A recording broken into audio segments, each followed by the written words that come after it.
I mean, I feel like everyone watching knows who you are, but can you introduce yourself for the people that are watching and say how long you've been playing hockey for? Hi, I'm Jack Cooper. I play for Romford Raiders. I play in a defensive position. I've played ice hockey for 23 years. Long old time. Makes me feel so old. I won't tell you that that's how old I am then. Oh, God. I'm Uh, almost 24. It makes it feel a bit better. to be fair, Um, some of the boys on the team are like 19. It's ridiculous. yeah. Yeah. How did you first get into ice hockey and what drew you to the game? So my aunt's Canadian, and they used to like take me out all the time, and I tried football. Didn't really enjoy it, and then they told me about ice hockey. So obviously, she's from Canada. Um, never heard of the sport, and then we went to Romford. I done a 6 week course, I think it was back then, and you like when you're a junior. Tried it, and then that was I've never looked back from that 6 weeks. Did you try different positions? So originally I was a forward. I played forward up until senior hockey, like to be fair. Um, and then it was when I got a call up to Romford Fury. I played forward, I think, for one or two games, and then went D in like my third game or something. And then every time I was playing seniors, I was playing D, and every time I was playing juniors, I was playing forward. And then obviously when I moved up to senior, I just stayed in D, and then it's been there ever since. Do you prefer it? Yeah, it's less skating. So And every now and again you get that goal. they come for every Yeah. 200 games or something. I get one, maybe. Although you've had two this season, am I right in saying that? Was it three? Five. I'm on Five? Is it 5. Yeah, it's five? unheard of. I'm gonna have to quit after this. You're gonna have to go back to being a forward. Yeah, I know. No, the last goal that you scored was in a forward position. It was. I don't know what I was doing up there. Uh, Uh, what does playing for the Romford Raiders mean to you personally? Um, it was always like just obviously playing junior hockey in Romford, and that was my first ever rink that I'd ever skated on. First team I've ever played on. You just always look up to play. Like I always dreamt of playing for the Raiders, and one day hopefully getting there. And then before you know it, your time goes quick, like during hockey. And then just before you know it, you're at that age. And then I did get the call up, and then it just it was the only team I ever wanted to play for. So as soon as I got the call up, I was like, yeah, I'm going.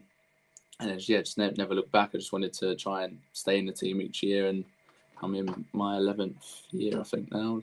Yeah, so it's going well. Do you remember how that felt when yeah. you got the call? Yeah, it was. It was nuts. It was obviously he was from Alan Blythe at the time, Mhm. and he had originally coached me through junior hockey as well, so I knew him very well. I don't know what day it was, but it was during the week, and then he said like, "Can you come down?" They had a Thursday night practice at Lee Valley, obviously because the rink had gone from the original place. So I went there on Thursday, had my first Raiders practice with another player from the team that I was coming with, and then we both signed that day and played that weekend against Chelmsford. Love it. It was a good Local game as derby to well. start. Yeah, lost 6-5. I remember it.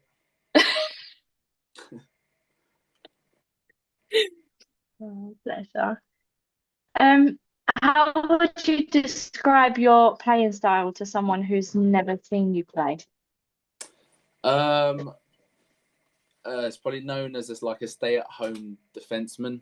It's probably what it's known as in hockey. So I'm just steady at the back, try and be that last point of D if I need it. Try not to get out of position too much. That's about it really. Defensive D man. We like that style of demon. Yeah. Thank you. Is there any part of your game that you've worked hard on this season? Um, I don't really know, to be honest. Like at my age, You've I'm trying mastered to it all. no, definitely not. I just try at my age try and like keep up with the speed of the game now, and then obviously with Baker this year, it's the first time I've had a import D man for good amount of years, and Yeah. he's played a high level of hockey, so it's good to have him around and just learning off of him, learning little like tips and tricks that he does on the ice to make him better and stuff like that. Yeah, just maybe knowledge of the game. Yeah. I like that. That Baker is the yeah. nuts. Yeah. He's like it's just so good to watch, like even in practice, and then just on like during the game, just he skates so well, so good to Yeah. watch. And then you've got to remember that you're on the ice and you can't watch Yeah. it. Just in awe of him. Oh Good shit, luck, they've Steve. just gone past. How do you prepare mentally and physically for a big game? I'm a very relaxed guy as it is. So even on the game day, I try not to catch myself like in the moment too much.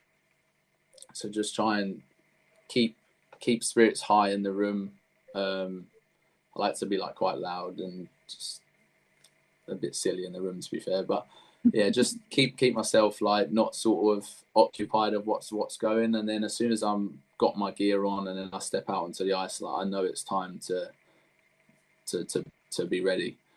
So yeah, that's how I sort of prepare. I just try and take it easy until it's ready to go, and then I know I'm focused and I have to be on it for 60 minutes.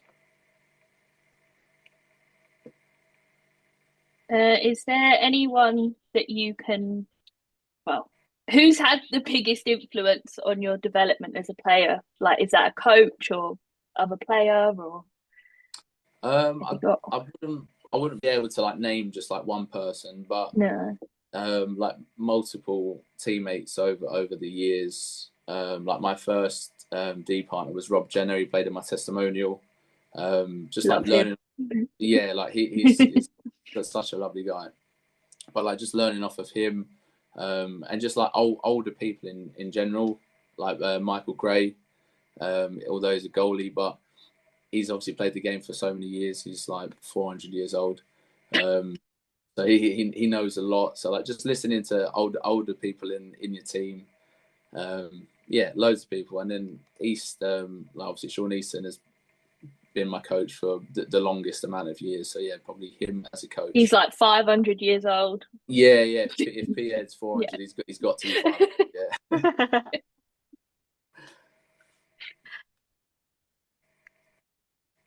What did it mean to you when you were first named captain for Romford? Yeah, it was a massive honour. Like really, my family love Romford as well. So, and like I said, I played there my whole career and wanted to play for the Raiders. So, like wearing the C was a massive honour. And obviously it was Leish that gave it to me as well during like that year where everything was new. So it was a massive learning curve for me. I've never been a captain at a senior level. So yeah, just like a massive learning curve, but at the same time, it's quite nice because we was all learning at the same time. So it was like a big group sort of coming together. So like even this year, although I'm the captain, there's many leaders like within the room. We just all help each other. Like that. Is there anything that you've changed your way of captaining the team this season compared to last? Or are you still pretty chill? Yeah. Like I am. I'm very laid back as it is, but yeah, I've not changed anything from what I've done last year. I've learned from last year, so maybe tweaked a few things here and there, and yeah, maybe changed some ways that I did differently last year, but nothing major. And I think I'm still learning at the same time. I think you're doing a great job, by the way, just putting it out there. Thank you very much. What do you see as the most important responsibility of being a captain? I think just leading off off and on the ice at the same time. And it's not like leading as in putting the whole team on my back. And you obviously know I score 1 goal every 300 games. So it's not like putting the team on my back and going to score loads of goals.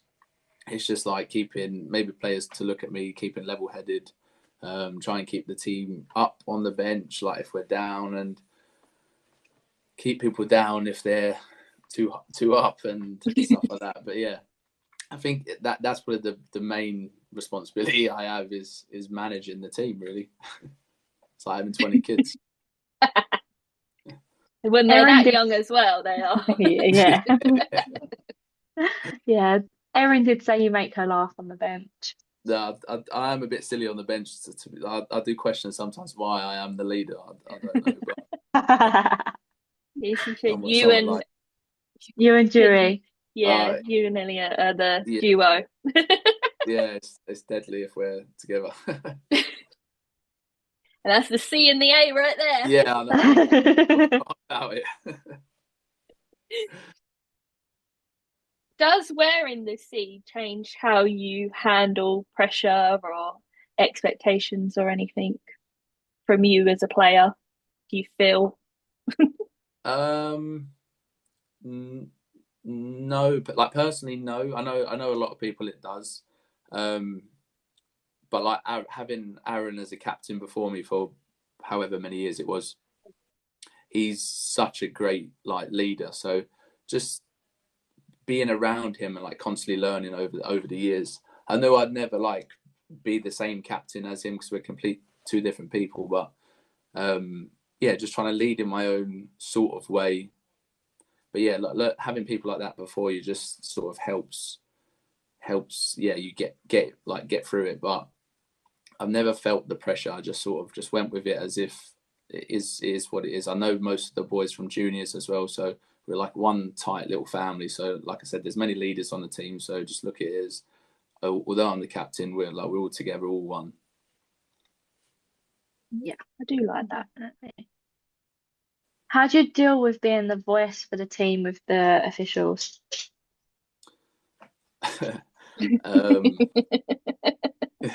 It's hard to say because I don't want to like bad mouth any refs and that, but the reffing in this league is obviously, everyone knows it's funny. You don't really One way to put it. Yeah, you don't really get anything out of them, and I've just last year blew my mind the amount of times that I argued with refs because you're just thinking like, how have you called that, or how have you not called that, vice versa. And I've just learned that there's no point arguing because whatever they call, they're not going to change their mind. And until there is some sort of way of implementing the stream into having like live replays and stuff like that, it will never change. So it's more about keeping the team calm because people lose their heads with, and it is, but I lose my head as well at the refs because you just think they do ruin the game. Like Sunday's game just gone, we got a penalty for too many men on the ice, and it was an incorrect call, and the refs admitted it during the game that they called it wrong. But they did. Yeah, but off of that, they scored a goal off that penalty. So it's stuff like that. But I don't mind going to speaking to them, but yeah, it's just trying to keep the boys calm is probably the hardest part. Trying to keep it at a 2-minute penalty and not anymore. Yeah. Stuff like that. They're very keen in, especially in juniors, to you start questioning and answering, they immediately start misconducts on. Oh really? Yeah, they're very hot on misconduct. So a couple of refs in particular. Who, just silly though, isn't it? Yeah, no. Obviously, I help with the 16 sometimes and the 19s, and I run the games for them, do the clock and stuff, and trying to get the boys to stay calm when they're questioning decisions is I can it's imagine. something, especially when their hormones are everywhere. And and it's a physical contact game, and it's like it gets your blood going if stuff like that's happening.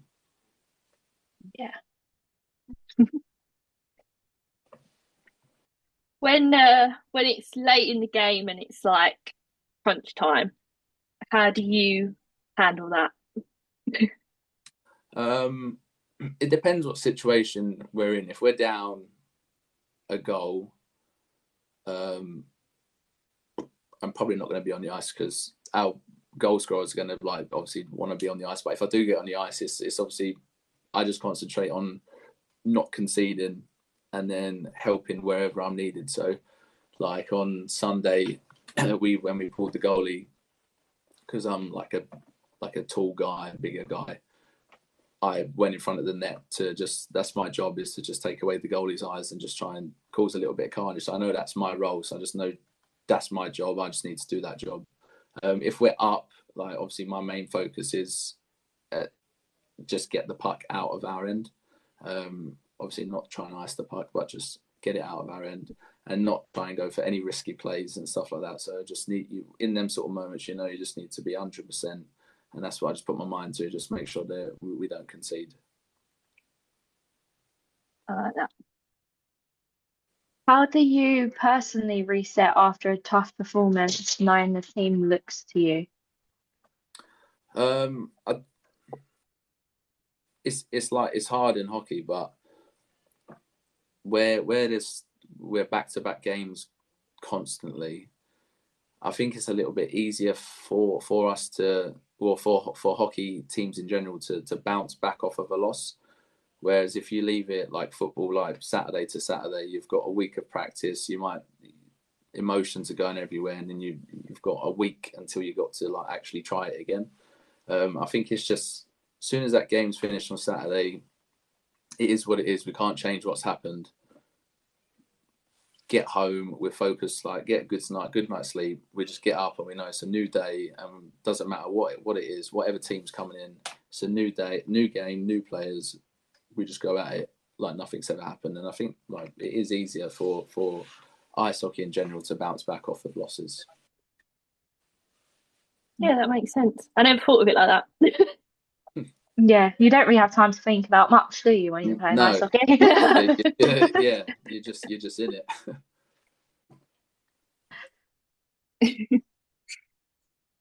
it. What's been the biggest lesson you've learned from being captain so far? I don't like really know to be honest.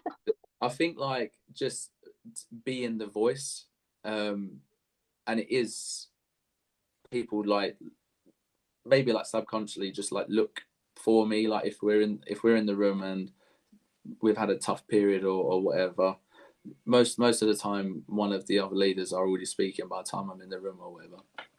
But if not, everyone's sort of just sitting there, and it got me last year. Obviously, before Aaron was that guy that just constantly was speaking and speaking and speaking, and then last year it was obviously down to me. So just getting used to being the voice, and then knowing the right things to say, and then also learning throughout the year of different things to say, because maybe something's not working, and I'll try and change the way I'm saying stuff. And yeah, just I think being the voice, and then trying to help other people on the ice as well, like during practice, like younger guys as well. They sort of like look to me as well, so trying to help them guys as well. How does that feel, having people looking to you for advice and help? Yeah, it's nice as well. Like so, it seems weird because it feels like only yesterday I was like the young guys stepping in, and now there's like a new generation coming through. So it is nice. It's like a cycle. I was that young guy looking up to the older guys and asking for advice and listening to them and trying to implement that into my game, and then now teaching the younger guys and actually watching them implement it in a game is like, it's good to see. Yeah, no, definitely. Mm. What's the atmosphere like in the locker room this season? Yeah, we've got a funny bunch of guys. So it's normally, well, all the years I played at Romford, it's been a very like funny room. Everyone gets along. Like I said, most of us have played juniors together for years as well. So we're all friends, so every time we see each other at practice, we obviously ask each other how our 3 days away from each other have been. And then it's just like a bunch of friends that are just there together. And then when we're on the ice, we know it's time to like knuckle down and practice. And then as soon as we're off, we're the same teenagers, like acting like kids in the room. I think you need that, though, don't you? What's that? Sorry. John, hey. No, go on. Oh no, I was just going to say, like, I think you need that, don't you? Like that. Oh yeah, definitely. Relaxing, chill. Yeah, 100%.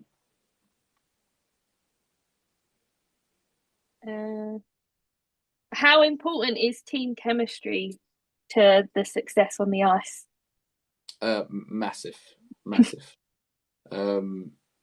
Like building the chemistry on ice during practice is one thing, but then also having that chemistry off the ice, it makes a massive, I don't know why, but it makes a massive difference.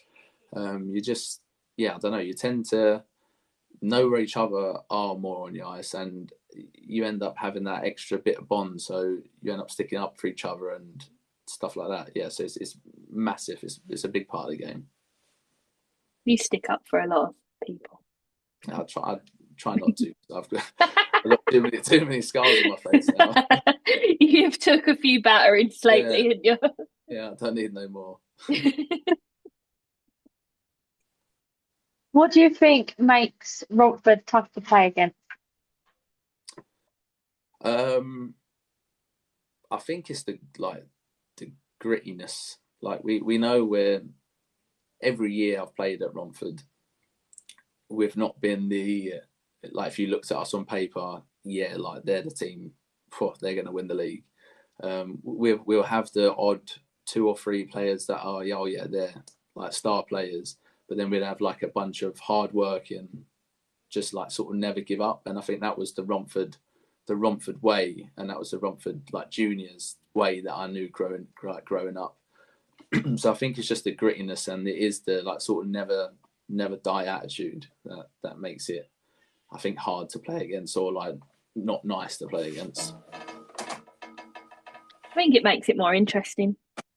Yeah, definitely. It definitely does. I wouldn't want to win every week and be top of the league. And no, it's boring. Yeah, like, you know. Yeah, if you're whitewashing everyone every week, it's no fun, is it? Yeah, I wouldn't enjoy that. No. But if you worked hard for it, it means more. Yeah, it does, and it's them wins like last year when we knocked MK out of the cup. Everyone in the that league, was good.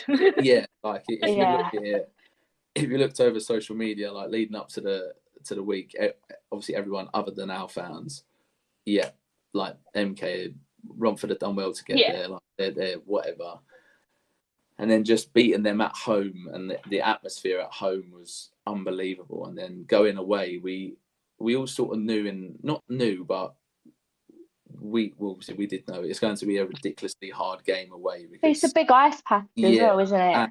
And on record, we are notoriously bad there. And going there with I think we had a goal up. Yeah. It's still a 0-0 game, and they are so hard to play against at home, and then being able to do that away in front of all of their fans, like, it's just because they went up as well, didn't they? Yeah. They went up by 2 or 3, and then they sort of dropped off a bit because they got a bit complacent. And TJ scored that like goal, random shot, like backhand. I think he just threw it out the net. He had about 14 people around him. And then just went in, and then we just went off from there. Yeah, right in front of all the fans. I remember that. That was unbelievable. But that's what makes it so good. Yeah, like just because everyone looks at you as an underdog, and then like them sort of games, have that. Yeah, and then everyone goes, "Oh damn, maybe we shouldn't have underestimated them." Yeah, exactly. Yeah, just like getting Coventry that year as well. Yeah, another prime example. Yeah, that everyone just writ us off. We shouldn't be here. And then playing on Saturday against Sheffield, who had just won the playoffs the year before, knock them out. Yeah, it's just crazy. Yeah, you set the bar for Just like Coventry very everyone's high. faces. Yeah, I'd love to go back there. Well, that was Same. our first. That was our first Coventry weekend. And we Oh, booked it thinking Romford weren't going to be there, and then and yeah, then you set the bar up there, and then now it's just come down yeah, in now it's shit. just So we need yeah, it back up there again. yeah. I hope so. This season. We can still do it. There's still time. Yeah. We can, we can. Sneak up that leaderboard. Are Are there there? any? Oh, go Oh on, God. Kate. No, go on. Are there any games this season that really stand out for you? Probably Saturday. Go into Swindon. Swindon's such a hard place to play. They are so good on home ice, and they obviously have so many fans. I think they sell it out most weeks, so it's a loud place to play. And this year they've been an absolute wagon of a team. Like, it's just, they're so hard to beat. They're so good defensively, and then we know we are a good, like, we know we are much better at home than what we are away. Giving them a good game at home, but then going away is a complete different sort of kettle of fish. But yeah, going there and doing that, I think this year that's probably the most memorable game, or the most standout game for me anyway, as a team. That was. Yeah, no, I didn't even get to watch that because I was doing the 19s. We Oh come out and we see the score and we was like, oh my God. yeah, it was Yeah, it was such a it was on such a big high, and then yeah. unfortunately we didn't get the win the next day, but we move on. Next week's a new week. That's it. Or this week. Yes. Yeah, this week. Yeah.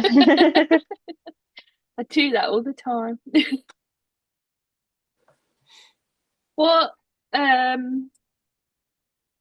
am I? What's been the toughest challenge you've faced in your hockey career so far?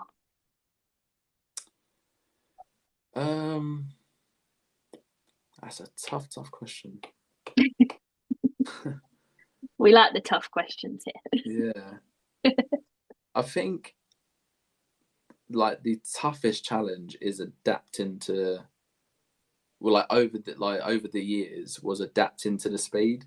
So going from like juniors to seniors, the speed and the strength of the players, but then going from what is now NIHL2 to would be the league above, which was Raiders at the time, adapting to that speed. And then obviously we're now the second tier in the UK, adapting to the speed now of the players coming over. Like, some of the Canadians that are coming over now are just stupidly quick. It's just not fair. Yeah. Like that, adapting to that, I think mainly. Where like the league has changed so much, where there's so many more Canadians and Americans in, whereas a few years ago it's more European.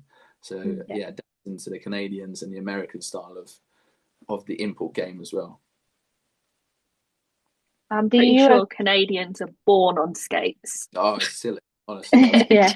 They just it's like their second pair of legs. Yeah, So it's not normal. Do you agree with the amount of imports? Yes. Yeah, I think anymore, no. But I think now it's a healthy amount, and it doesn't like dwindle the Brits too much, I don't think. And it gives it more of a development side for the league below. It gives them more of a development side. Some players step up, I think, personally, too soon.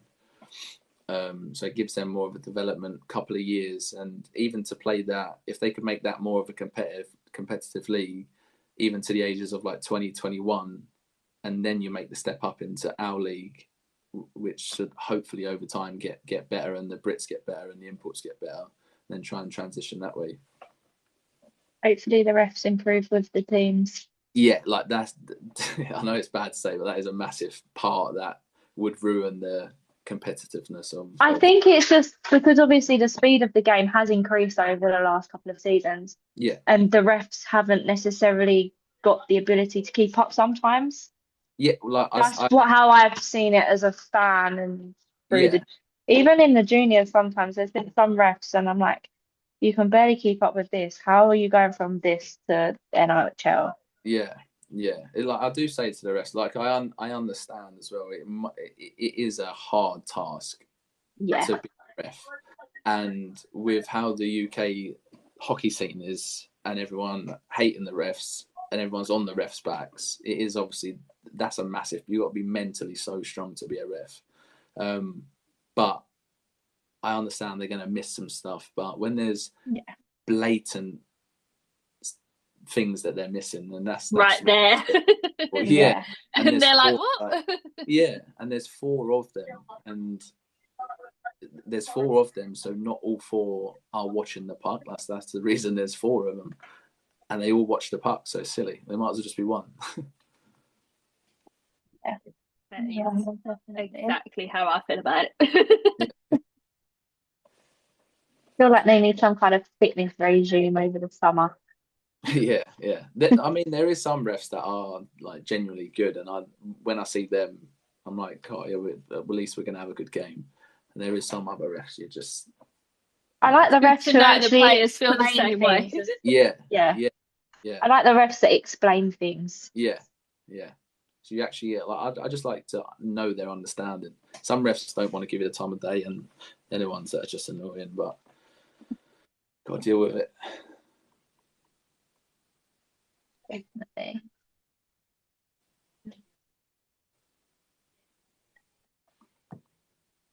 Lost my page. I've lost where we was on the questions. Same. Oh yeah. Well, you kind of answered this already, but how do you handle pressure during close or high stake games? Um, yeah, I think it is. Just, yeah, I know I've already answered it pretty much, but I am, I am a very genuinely am a very relaxed guy, so I don't really feel too much pressure. But just I personally try and keep the team. It depends obviously the situation we're in. If we're trying to get a goal, I try and cheer the boys up. If we're up a goal and we're trying to obviously not concede, try and keep the boys level headed on the bench and just try and make sure that when they step out on the ice, they know, like we know, myself as well, everything's 100%, no risky plays, and yeah, that sort of side. That's how I deal with it. What motivates you to keep pushing yourself as a player? I think just the general like love of the game, where it takes up so much of my time, like during the season. Out of season, it's very nice to the first like 2-3 weeks. It's nice because you get your weekends back, you get to see your friends, or you get to spend some time with your family and do stuff that you can't do during the season. But then after a while, you sort of, I've got so much time. I just find myself like, what do I do with myself? I don't know. I was like, you're just out of routine as well. So I think just the general love of the game, and right now just the routine of it just feels weird like to just not be doing hockey. I've not. I don't know. Last time I've not stepped on the ice. um, so yeah, just keeping me going, and then my family as well, and having a daughter that actually loves coming as well. So yeah, it's good to bring her over each week. I see her yesterday with a little stick with Brooklyn. We've Oh had a yeah, little ball battling it to each other. them two get on like house on fire, like little married old couple they are. How does it feel having like your family in the crowd? Does it add extra want to the game, or are you just Um, so chill? yeah, it's a chill guy. No, it's like it's really nice to have them in the crowd, and it's weird when they're not there. Like if I think the other week either Sid was ill or something like that, or whatever, no one came, and it is weird to like look up and I see no one there, or just see two people there, like either my nan and Sid's dad or something like that. But yeah, it's so nice to just have them there, and when it is Like if we win a big game, like the MK one in the cup, or the Leeds at home, the first leg in the final, them sort of games, it's like nice to do that in front of your family. And obviously I have the magic man himself in the box anyway, so he's always there as well. So yeah, it's nice. And then now having kids, like my own kids, it's nice to get them to see me play, and they enjoy. Well, I don't know about him yet, because he ain't got a clue what's going on, but he loves the game, so she loves coming, so it's nice as well. Is He she knows gonna it gets quite cold. What's that? Sorry. He just knows it gets quite cold Yeah, sometimes. yeah. So you take me in here. Are they going to be future hockey players? I don't know. The way Ivy's going at the minute, probably, yeah. Because she don't put. As soon as I came in today, when we got her out of the car last night, just got her in. I didn't realise she dropped a hockey stick in my car, so I've gone to work with it. As soon as I got in today, as soon as I said hello, she went, "Where's my hockey stick?" I said, "Then let me go and get it." So yeah, probably her at the minute. And, yeah, it depends how long I play for. If he gets to see me properly play and gets of the age where he can actually work out what's going on, maybe he'll be part of it as well. Fingers crossed. Yeah. Tommy Hoggett said that he definitely won't let any of his play. One of them wants to be a goalie as well, he said. Oh, yeah. That's the worst thing to hear as a parent. They want to be a goalie as well. It's just what other parents' parents have told me. But yeah, I've heard that one of them wants to be a goalie, and I can imagine they're all going to play hockey as well. So good luck to him. He said he needs to get out the sport before before it happens. Yeah.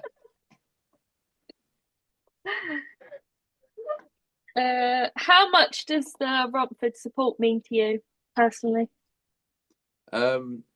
Yeah, it's like I said, it's always been a dream to play for Raiders, and then being able to do it, and then having the supporters there, and supporters that I've seen from when I was in juniors and going to watch Raiders play. I'm seeing them people still there now supporting me. It's crazy. Yeah. So just seeing the loyal fan base sort of grow with you as a player, it all just seems like one. So yeah, it's like a close knit family.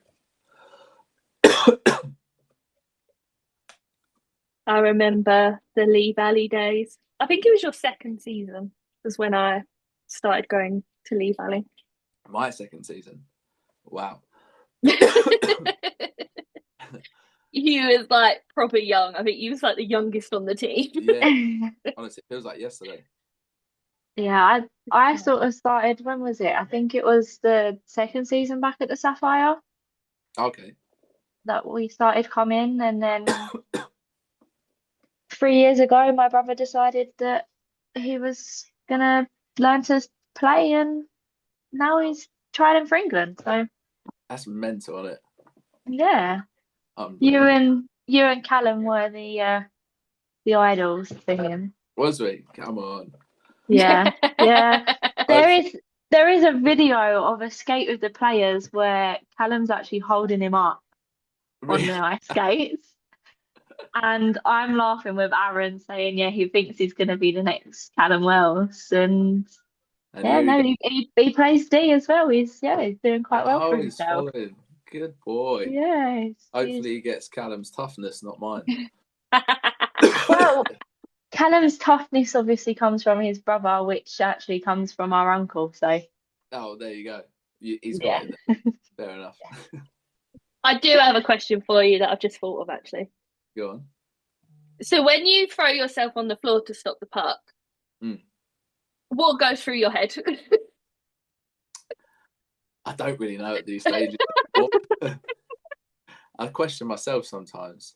Sometimes it works brilliantly, and I'm like, wow. And then other times I'm like, that was really close to your face. Yeah, there is. Yeah, I don't know. Yeah, I think you just do it in the heat of the moment because you're just so focused on. That's my job to block this puck. You're just focused on it. But then when it does either hit you in a silly place or come close to it, you think, like, what am I doing? Like, what am I doing here? Like there was one time I always remember it. It was during the COVID Cup, and Kieran Brown was playing for Telford, and he was young at the time, and it was power play, and he was on the power play. Went over to him, he one-timed it, and I dropped down to one knee, and thank God he muffed the shot because the puck like came like this, but it came over and hit me in the side of the head and pinged out of play. And obviously it did not hurt because I got my helmet on, and I just thought, oh yeah, like, fair enough. Like, that was a block. Got off, and one of my I can't remember who it was. One of my teammates was like, "Stay down if that hits you." I was like, "No, but it didn't hurt." And then the next season, I see him actually one time a puck and caught it, and you obviously know Kieran Brown. He shot it at about 144 miles per hour. I said, "Oh my god! Like if he would have caught that and that hit me, I'd have been in hospital." So I did. You do question yourself sometimes, like, what on earth are you doing? Unless it works, and then you're like sick. Yeah. And then you like when you get a cheer from the crowd and the boys are like, "Yeah, I love that." But yeah, if it don't work and it goes in the net, you look like an idiot. So. No, it's one of my favourite moves, but I just wanted to know what goes through your head. Oh yeah, honestly, I don't know. I think you've got to be some sort of not wired up crazy to play hockey anyway. So I think we're just all morons that just do it anyway. I do admire the commitment to stopping the puck. Yeah, like, it's top tier commitment. It's really nice when you block it and it don't hurt, and you're just like, oh, thank God. And then the 99% of the other times it absolutely kills. You're like, oh, please. or like it's one of the other players that you know shoots hard. You're like, oh God, please don't hit me. Please don't hit me. But obviously, just slightly miss. Yeah. Oh no, I know my leg moved.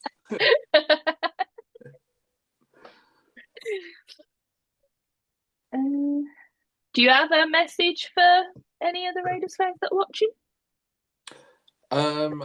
I mean, I know it's been a tough year, but just try and keep supporting us. It is very cliche to say, but it does make a massive difference in our own building when you guys are rocking, and when you guys are rocking, it's a booming place to play. So yeah, just each week, just please just keep turning up and supporting us. We know if we're terrible, we try not to be, but yeah, just thank you for supporting and keep it up. Would you like to see a drum within the crowd? A drum? I don't really, because it's a hard one for me personally, because I know fans, like other fans personally, hate it, but I don't watch the game. I play the game, so noise is for me as a player. When I'm actually on the ice, like during a shift, it's just muffled to me. I just concentrate what's going on. So the more loud it is in there, the more it gets your blood going, because the place is booming and it's a good atmosphere. So yeah, like if a drum was going, or just even when I don't even know how to say the word, but them horn things, the vuvuzelas, them things, when they're going, it's just constant noise, and it is good to be in there, and it gets, like you said, it gets your blood pumping. So yeah, I personally wouldn't mind it if I was a player, but I understand from other fans' points of view, it might ruin the game if you're trying to concentrate or however you're watching the game. So yeah, I'm 50-50. Neil's asked for a drum. That's why we've asked everyone if they want a drum. Oh, okay, fair enough. That was the one thing he wants. I think in European hockey, it is they have the drums, and they're crazy though. They have flares and try and set the building and the lights in the games and stuff. So it's a bit different over there, and so you might be used to that. Yeah, you did say hockey here was a lot quieter. I don't know how much more louder we can get sometimes. You pass out always. Go really quiet. Yeah.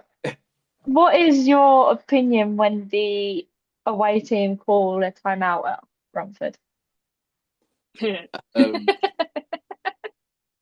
you know what? It's funny to see videos of it, like for the away team, I think that's just, I dread to think what it's like being on that bench. But at the same time, we can't hear any of our team talk. So it's like, oh yeah, that's brilliant. But at the same time, we're in the same boat here, so it doesn't matter anyway. We pretty much just use that as a rest and try and hear each other, and then go, yeah, let's go. So that's what the away team do a lot. Yeah, a lot of them stand like, there laughing. A lot of them do. Dread to think what it's like, because we're obviously the other side, and I'm like, be dead serious. We can't hear what we're trying to do. There's been multiple times like we're just screaming at each other because no one knows what's going on. So I dread to think what it's like actually having the horns over the top of the glass, just going, oh god, no thanks. But yeah, we both sit pretty close to it, and it is deafening. I sit the second row behind the away. It was actually my brother that started all of that off by himself. And then he had players squirting the water over it, and then people was like, I'm not having that. So it sort of got a crowd coming down. As soon as they see that, everyone come running down. But yeah, no, as soon as we call it, we're, oh no, please no. Well, I don't know if it was Sean Easton one season said to maybe Ed Brad and said, like, look, if we call a timeout, we can't hear. We're calling a timeout tactically. We need to be able to hear. And I remember the first time that you called a timeout and the away team was so confused with how quiet it was. And they was looking around, and I think it was like Leeds or something, and they're looking around and like, what is going on here? And they're like so confused. So that threw them off because they was expecting not to be able to hear. Yeah. They didn't prepare anything. And that threw them off. Yeah, that's the good bit. That's the good bit. It's just like in like overtime or something like that, and everything's going off. You're like, oh my god, I ain't got a clue what I'm doing. Yeah, it does. I think people don't realise that it carries the sound down. Yeah. It's just like in the moment, and everyone's like, I need to distract this team. Try and distract them. Don't let them come up with anything, and you guys are like, hello. Yeah, we need to put little headsets on and run off like down the other end. Run down the tunnel and have your team talk there. Yeah. To be fair, it probably just as loud down there. Yeah, it probably is. With how loud it can get sometimes, it can get. Yeah, it can get like that. Leeds final game. Whew, that like when you go MK and MK's rocking, like that's a crazy atmosphere. But that is like the best atmosphere felt, other than Coventry, which was mental, and that was in our own rink. That was crazy. Yeah. Yeah, no, that was get a good place. If we could have that every week, oh goodness me! Go on. You'd need hearing aids by the end of the season. Yeah, none of us will be here, but we'll have all the trophies. You'll have to learn like sign language or something to have your team Maybe talk you should do that. Learn sign language. Yeah, then you can. There you go, Raiders fans. Carry on making the noise. The Raiders are going to learn sign language. Yeah. We've got it sorted. I think that's everything in it, Katie. Yeah. Is that Bless you. Yeah, he keeps sneezing. The dogs look at him like, what are you doing? Why do you keep sneezing? He is literally like sat just there, so that's why it's so loud. He's like right next to me. I think I heard it like 3 times, and I'm like, just ignore it. That's the only time I heard it, to be fair. Oh yeah, no, he has been sneezing quite a few times. All right, are we? I think that's all the questions we have for you. Yeah, we're ready. Thank you very much. Grandad Bill to come. Grandad Bill, I'm sure